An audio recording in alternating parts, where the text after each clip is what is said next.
Olá pessoal, tudo bem? Estou gravando essa aula aqui apenas para a gente revisar a atividade extra classe 1 que eu passei para vocês. Então aqui eu já estou mostrando na planilha a organização dos dados para a gente poder responder as 6 questões que constam lá na atividade, tá? Então nessa primeira parte da tabela que eu estou destacando aqui, a gente tem os dados que já constam lá no enunciado, só que de maneira organizada, tá? Entre a grande empresa que produz dois produtos, a empresa menor A que produz apenas a cerveja em lata e a empresa menor B que produz apenas o chopp em barril, tá? Bom, a primeira questão, ela pede para a gente avaliar se a grande empresa possui economias de escala com relação às outras duas e pede para a gente analisar a informação produto a produto, né? Então, assim, para a gente poder avaliar se há economias de escala, a gente tem que lembrar que o conceito de economia de escala se refere aí à redução de custos unitários, aí a concepção total, incorporando também o custo fixo, com relação às demais, dado o seu volume de vendas, tá? Então, aqui a gente pode observar o seguinte: com relação às vendas de cerveja em lata, tá? A grande empresa ela tem um volume lá de 1 milhão de unidades mês, tá? Enquanto a empresa que também vende cerveja em lata, a empresa A, que eu chamei aqui, ela vende 400 mil unidades, tá? Então, a gente quer avaliar o custo de fabricação aí unitário das cervejas, considerando esses dois volumes. Então a gente tem o seguinte, tá? Para comparar primeiro com a empresa A e depois a gente compara o volume de vendas é, da grande empresa que produz lá e vende 10 mil barris por mês em relação à outra que produz 4 mil unidades mês, tá? Então assim, a gente tem o seguinte, os custos variáveis são mais fáceis, né? Eles já estão dados para a gente, então para a gente é, saber qual que é o custo variável, a informação já está dada, mas a gente tem que somar com o custo fixo, tá? Então, basicamente assim, a gente precisa diluir o custo fixo de cada empresa pelo nível de produção dela, e aí somar esse resíduo com o custo variável, tá? E aqui o que eu estou fazendo é o seguinte, é uma forma simplificada de lidar com uma situação na qual eu tenho um custo fixo para a grande empresa, mas ela é uma empresa multiproduto, ou seja, ela usa a sua estrutura que é fixa, né, capital, área administrativa, área de produção, etc., para produzir mais de um produto. Então, o custo fixo é o custo fixo da organização, tá? E a gente precisa distribuir esse custo fixo para cálculo aí do custo unitário produto a produto nessa situação. Eu trabalhei da maneira mais simples, tá? Eu não passei nenhum tipo de método de custeio para vocês na disciplina, que foi o seguinte, tá? Eu vou abrir aqui a equação que eu usei para calcular o custo unitário da grande empresa, que é o seguinte. Bom, aqui na minha célula C4, eu tenho o valor do custo fixo de 500 mil mês, eu simplesmente estou dividindo por 2, tá? Ou seja, eu estou rateando o custo fixo de igual maneira entre a produção de cerveja e a produção de chopp, tá? Então essa é uma forma possível de a gente fazer isso. E depois eu estou pegando o resultado disso e dividindo por C7, que é o volume de vendas de cerveja em latas dessa empresa. E aí eu somo naturalmente com o custo variável, que já está dado de maneira unitária, tá certo? E aí eu chego nesse resultado aqui de 1,45. Tá? Bom, no caso da empresa menor, tá? Eu simplesmente pego o valor do custo fixo, divido pelo volume de produção de cervejas em lata e somo com o custo unitário. Então aqui a gente já consegue comparar que a gente tem uma diferença de custos em que a grande empresa tem um custo de 1,45 e a empresa menor tem um custo de R$ 2, tá, por unidade. Portanto, aqui a gente já consegue ver que com relação à empresa que só produz cerveja em lata, a empresa grande ela possui de fato vantagens de custo, né, dado o seu volume de produção. Então a gente pode dizer que sim, ela tem economias de escala nesse caso. Uma outra possibilidade, não sei se ainda não corrigi as atividades, mas é possível que alguém tenha feito o seguinte raciocínio. Bom, para eu dividir o custo fixo entre a produção de cerveja em lata e a produção do chopp, eu poderia usar o método de custeio por absorção, que é bastante comum, baseado aí no volume de vendas de cada um, tá? E geralmente a gente faz isso pelo valor do faturamento, tá? Eu vou colocar aqui do lado esse cálculo só para mostrar que não vai diferenciar muito o resultado final, tá? Porque os resultados vão ser bem próximos de dividir por meio a meio. Que é o seguinte, bom, é, Se eu penso no caso da produção de cerveja em lata, né, basicamente eu teria 1 milhão de latas vendidas ao preço de R$ 3, tá certo? Então isso aqui me daria um faturamento mensal de 3 milhões. E no caso do chopp, a gente tem lá 10 mil unidades mês, vendido cada barril de, sei lá, 50 litros, por exemplo, a R$ 250. Portanto, eu teria lá mais 2,5, né, 2 milhões e meio de faturamento. E geralmente a gente pode fazer esse custeio por absorção baseado no percentual é, de participação no faturamento total de cada um dos produtos. Tá? Então, nesse caso, a gente teria o seguinte: bom, 3 milhões, que é o da cerveja em lata, dividido aqui pelo somatório, né, do total do faturamento das duas linhas de produto. Opa, fiz alguma coisa aqui, deixa eu só ajustar. Deixa eu só arrumar aqui a equação. Eu fiz alguma barbeiragem. Eu quero pegar esse total aqui e fixar a referência só para eu puxar para baixo. Tá? Então a gente teria lá 55% e naturalmente aqui 45%. Tá certo? Então eu poderia ter usado esse percentual para fazer o rateio do custo fixo. Tá certo? Então em vez de eu simplesmente dividir por 2, eu pegaria lá, no caso da cerveja em lata, e multiplicaria o 500 mil por 55%.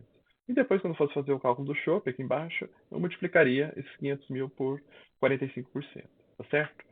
O mais importante na resolução desse exercício é que vocês façam o rateio do custo fixo. Tá? Ou seja, se vocês usarem duas vezes 500 mil tá, no custo fixo, ou seja, pegar o 500 mil e dividir por 1 milhão para calcular o custo unitário da cerveja em lata, depois pegar de novo o custo fixo de 500 mil e dividir pelo volume de produção de chopp em barril para calcular o custo unitário de chopp, na verdade vocês vão estar duplicando o custo fixo da empresa, que é 500 mil ao mês, e não 1 milhão ao mês. Tá? Se a gente faz duas vezes o 500 mil aqui, a gente vai estar, na verdade, duplicando o valor do custo fixo dela. Tá? Então aí vocês chegariam a uma resposta incorreta, tá certo? Bom, então é o seguinte, tá? O outro comparativo seria justamente fazer esse cálculo para o chopp. Tá? Então, seguindo o meu raciocínio mais simples, eu peguei lá o 500 mil, dividi por 2 e dividi pelo volume de vendas de chopp, que foi 10 mil unidades mês aqui. Mais o custo variável, né, que já está unitário também, de R$ 100 por barril de chopp, tá certo? Então aqui eu chego num custo unitário de 125. Tá? Bom, aí a gente tem que comparar esse valor tá, com o, é, a empresa que produz o chopp. Né? E aqui o raciocínio é o mesmo. Eu pego o custo fixo de 150 mil mês, divido por 4 mil unidades de barris de chopp que são vendidas, mais o 120, que é o custo variável unitário tá, da produção de chopp nessa empresa. Certo? Então a gente chega lá ao valor de 157,50. Então, de novo, comparando né, o custo unitário de chopp da grande empresa com o custo unitário de chopp da empresa menor, a gente vê que há né, uma redução de custo, portanto, a gente também pode afirmar que há economias de escala nessa situação. Tá? Não era necessário fazer esse custo unitário consolidado, tá? Mas eu acabei fazendo, que basicamente é o somatório tá? Do custo unitário de cada unidade de cerveja vendida em lata, né, de cada latinha, e quanto que custa cada barril. Então aqui a gente tem um custo unitário, considerando os dois produtos, de 126. E aqui eu fiz um somatório também, aparece nas duas empresas, como se eu comparasse ali o custo unitário de cada produto, de maneira consolidada, né, de cada unidade de cerveja, seja em lata, seja em chopp, que seria 159, tá? Ou seja, R$ 2 na empresa menor e 157,50 na empresa menor que produz chopp. Tá? Então, mas isso não era necessário fazer, mas é só para ilustrar que, de fato, produzir os dois produtos numa empresa, e dado o volume de produção que ela tem, né, faz com que, no final das contas, esse custo unitário consolidado seja mais barato na empresa grande do que na empresa menor. Tá?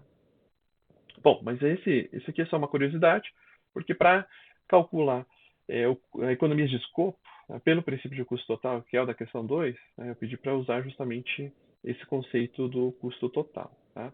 Agora, para que a gente possa calcular o custo total, eu também sugeri que a gente usasse as quantidades produzidas pelas empresas de menor porte, ou seja, para isolar o efeito de escala, para que a gente possa comparar, então, de fato, o conceito de economias de escopo.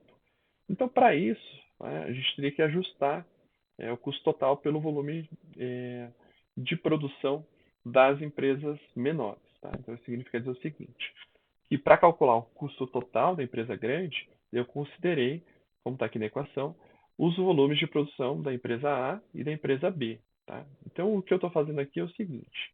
Bom, eu tenho lá o custo fixo, né, que aí eu vou contabilizar ele uma vez só, mais o custo variável da cerveja, né, em lata, vezes a quantidade vendida pela empresa menor, que só faz cerveja em lata, mais o custo variável do chopp da grande empresa, vezes aqui, né, a quantidade que é produzida pela empresa menor que só faz chopp.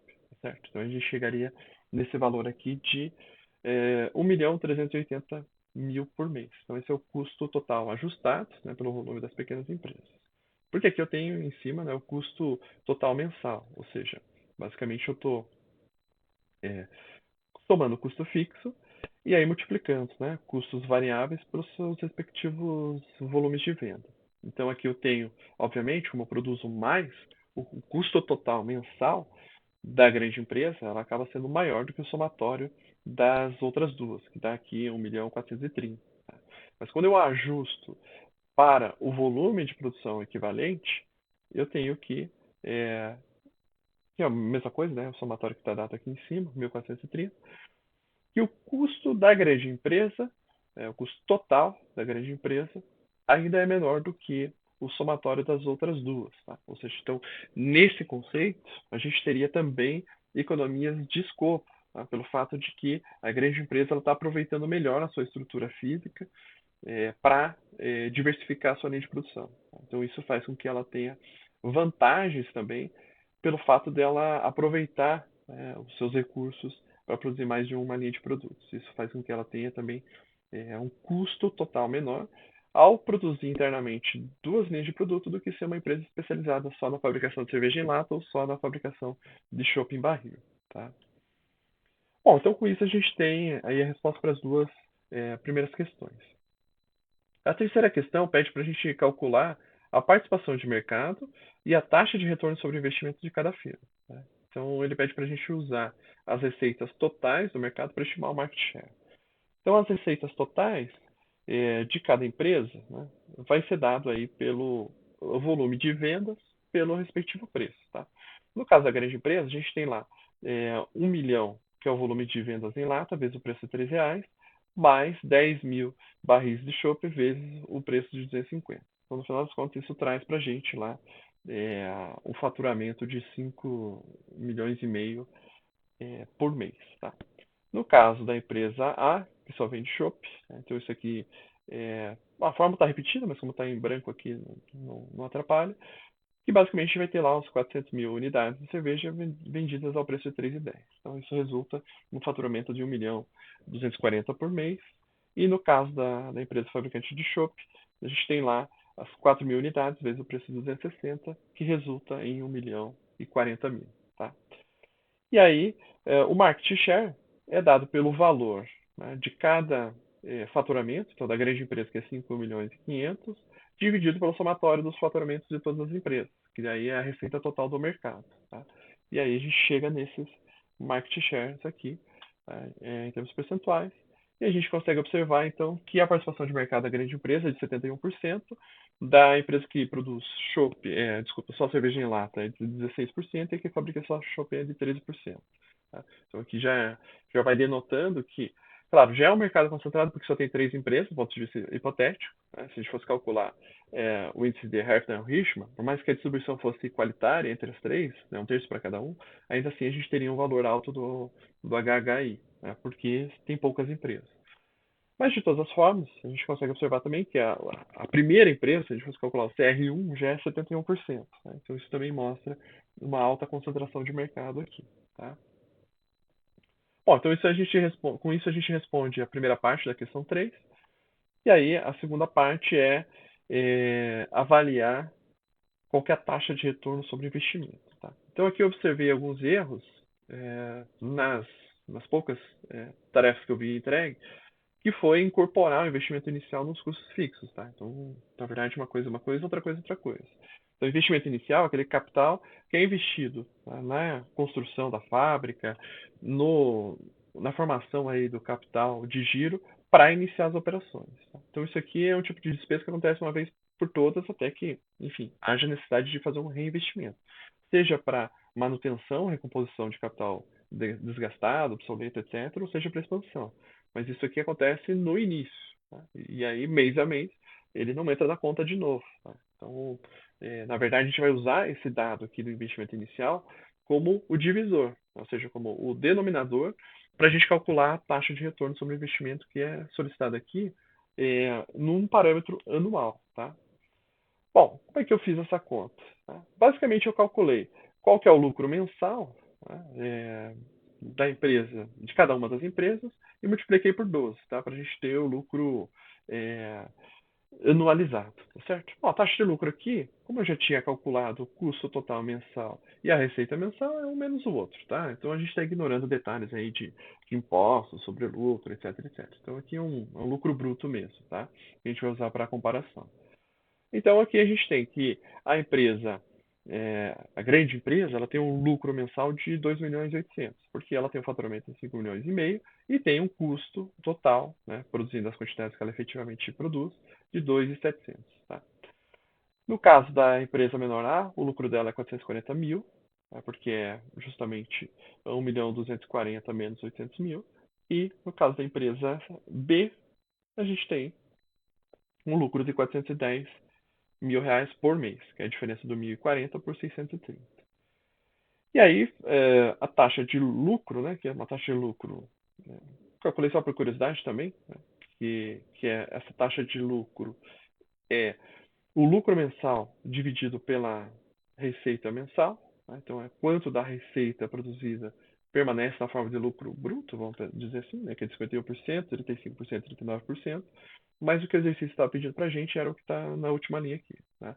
Ou seja, eu pego então o valor anualizado, multiplico por 12, então a gente não está considerando nenhum tipo de sazonalidade, está supondo que todos os meses se repetem, de tal maneira que a gente tem lá uma taxa de retorno a cada ano equivalente aí a 34% do valor do investimento inicial para a grande empresa, de 18% para o caso da empresa menor A e de 20% para o caso da empresa menor B. Tá? Bom, então com isso a gente responde a questão 3. Aí a questão 4 é mais uma discussão a partir dos resultados, né? Ou seja, que tipo de vantagens competitivas a grande empresa tem com relação às demais e como é que isso impacta na estrutura de mercado em variáveis chaves como quantidade, preços, custos, margem, etc, etc. Bom, aqui a gente consegue observar dois elementos chaves, né? Ou seja, existem economias de escala e de escopo.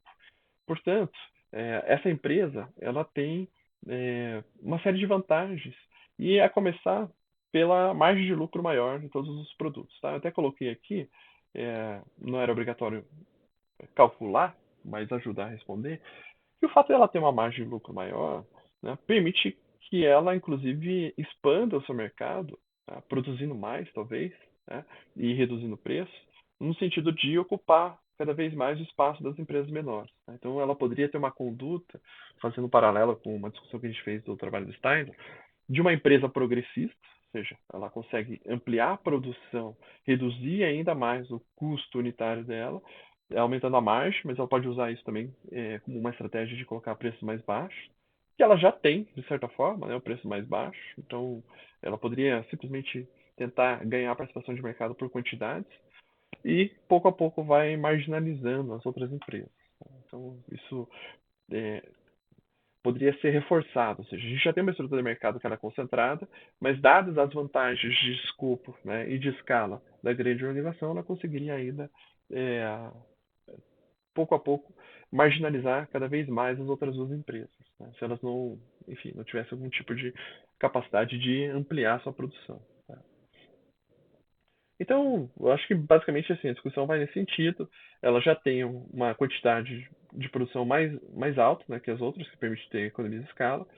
Ela já tem, com os custos mais baixos, né, tanto do ponto de vista pelas economias de escala ou como as economias de escopo, ela consegue também ter margens de lucro maiores e acumular capital muito mais rapidamente, né? Ou seja, então se ela precisar fazer um reinvestimento, ela tem aqui uma capacidade de acumulação de capital que é bastante desproporcional. Ou seja, cada mês ela gera um lucro, tá, que é muito superior aqui ao das outras, né? Quase 7 vezes mais do que a das outras ali. Tá? Ou seja, a gente está falando de 2 milhões e 800 contra mais ou menos 400 mil mês de cada uma delas. Então, também essa questão da capacidade de refinanciamento ou de reinvestimento com capital próprio é muito maior por parte da grande empresa. Então, se houver expansão do mercado, ela também consegue fazer investimento e colocar o produto mais rapidamente do que as outras empresas que têm um ritmo de acumulação de capital muito menor. Né? Então, enfim, tem várias possibilidades à luz das teorias que a gente estudou até agora de discussão dessa parte. Tá? Mas, basicamente,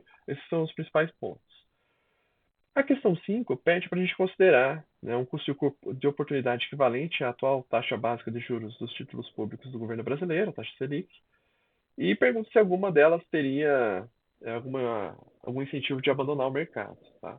Então, assim, a gente calculou aqui na última linha, né, a taxa anual de retorno sobre investimento, e no momento que eu estou gravando aqui essa vídeo, a taxa Selic é 10,75% ao ano. Tá? Então, como a gente já tem as taxas aqui anualizadas, basta comparar. Né? Então, assim, olhando todas elas, nenhuma teria incentivo a abandonar o mercado. Ou seja, se a gente aceita aquela concepção, né, de lucro econômico positivo ou do custo de oportunidade da teoria neoclássica, as empresas só abandonam o mercado a partir do momento que elas passam a obter lucro econômico negativo. Tá? Ou no limite igual a zero. Tá? Ou seja, quando é igual a zero, elas ficam. Né? Mas se passa a ser um lucro econômico negativo, elas saem do mercado. Então, para ter lucro econômico negativo, a gente teria que ter alguma taxa de retorno aqui, anual, inferior a 10,75%. Então, nesse caso, nenhuma delas teria incentivo a abandonar o mercado nesse momento. Tá? E a última pergunta se é possível dizer que há barreiras de entrada para novas empresas no setor. Tá? E por quê? Bom, por definição, como a gente já viu, há economias de escala, que é uma barreira de entrada, e há economias de escopo, que é outra barreira de entrada. E alguns alunos corretamente indicaram que o investimento inicial também pode funcionar como uma barreira de entrada. Tá? Então, assim, apesar do valor aqui, se for ser um pouco mais realista, de 100 milhões de investimento inicial não ser uma grande barreira no mercado corporativo atual, mas se a gente observa internamente, comparando as outras empresas que estão no setor, né, nesse modelo hipotético, de fato, a capacidade delas de realizar um investimento para ter uma estrutura, né, que permita uma produção em grande escala, como a grande empresa, iria requerer delas um investimento, um aporte adicional, por exemplo, de 70 mil nesse caso, de 75 mil no outro. Tá? E a capacidade de acúmulo de capital aqui, a cada ano, é mais ou menos 5 milhões. Então, supondo que ela retenha todo o seu lucro bruto, né, o que não é realista, mas supondo que cada uma delas tivesse para reinvestimento esses mais ou menos 5 milhões ano, ainda assim, né, ignorando que ela pudesse ter algum tipo de remuneração de juros, etc, etc, elas levariam a um bom período aqui, uns 14 ou 15 anos, para conseguir acumular o capital, para complementar e chegar nos 100 milhões de investimento para ter uma estrutura equivalente à da grande empresa. Tá? Então, para elas, né, com recursos próprios, de fato, usando os lucros acumulados, levaria um bom tempo para que ela conseguisse fazer um reinvestimento para chegar numa estrutura semelhante ao da grande. Então, a gente poderia considerar que sim, em termos relativos aí dentro do próprio exercício, o próprio investimento inicial se constitui como uma grande barreira de entrada. Tá? Ou seja, para que uma empresa entrasse de maneira competitiva, ela teria que investir no mínimo, né, esses valores das que já estão estabelecidos, mas para conquistar ou para ter uma escala mínima de eficiência equivalente ao da grande empresa, já teria que começar grande. Né? Então, acho que de fato a gente pode considerar como esse elemento também uma grande barreira de entrada. Tá certo? Bom, então, assim, são algumas diretrizes, né, que eu estou trazendo nesse vídeo de como resolver esse exercício. Pode ter alguma variação ou outra, principalmente no método de custeio ali do custo fixo da grande empresa, mas em geral, né, os outros valores ali tendem a ser mais ou menos esses, tá? Então, é, com relação à forma de cálculo, né, de chegar no raciocínio aí para responder essas questões. Bom, é isso e a gente se vê numa próxima aula.